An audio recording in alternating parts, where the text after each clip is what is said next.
कतिजनाले खानु भएको छ यो डिप फ्राई गरेको चाइनिज डोनट अथवा ब्रेड। प्राय चाइनिजहरूले यसलाई कन्जीसँग खान्छ, तर मलाई चाहिँ चिनीको चियासँग एकदमै मिठो लाग्यो।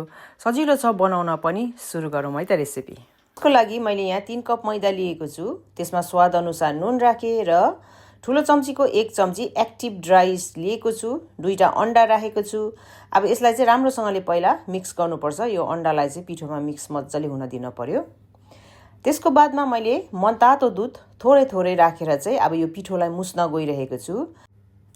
डोलाई राम्रोसँगले मुसिसकेपछि माथिबाट तेल लगाइदिने। यसरी तेल लगायो भने चाहिँ ड्राई हुँदैन, त्यही भएर अब कभर गरेर यसलाई 20 मिनटको लागि त्यतिकै छोडिदिने।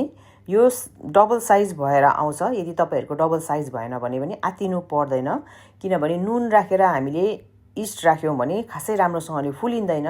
तर यतिको ल हेर्नुस् त छाम्दा यसरी नरम भएको छ भने चाहिँ तपाईहरुको यो मज्जाले नै बनाउँदाखेरि हुन्छ, नडराइकिन।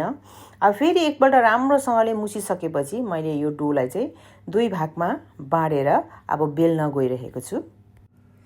बेल्दाखेरि चाहिँ अलिकति लामो बनाएर बेल्न पर्छ। यहाँ हेर्नुहोस् त मैले यसरी बेलेर रेडी गरेको छु। अब यतिको भएपछि मैले एकदमै मोटो चाहिँ राखेको छुइनँ, अलिक पातला पातला नै बनाएको छु।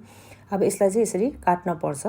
काटेर अब दुईवटा तपाईहरुले यसरी थाक लगाउने, दुईटा गरेर थाक लगाउने र एउटा अब चपस्टिक लिएर चाहिँ तपाईहरुले बीचमा राखेर यसलाई एउटा डिजाइन जस्तो दिनुपर्छ। राम्रोसँगले प्रेस गर्नुपर्छ। यसरी चपस्टिकले यसरी डिजाइन दिइसकेपछि अब बीचमा काटेर 2वटा बनाउने।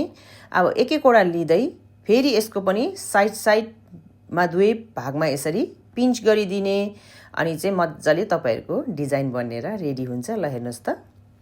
अब सबै डिजाइनहरु बनाएर पहिला रेडी गर्नुपर्छ। यहाँ हेर्नुस् त सबै बनेर रेडी छ। मेरो चाहिँ कोही लामो, कोही ठुलो, कोही च्याप्टो भएको छ, माइन्ड नगर्नु होला।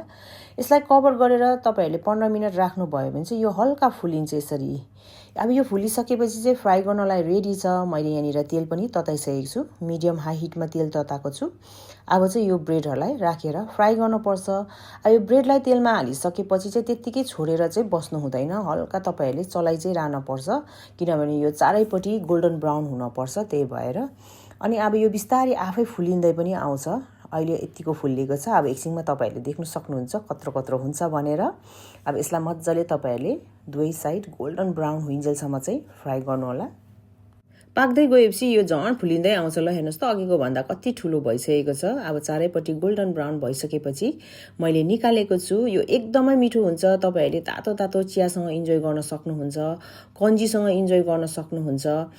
एकदमै मिठो हुन्छ। बनाएर ट्राई गर्नु होला। Thank you so much for watching.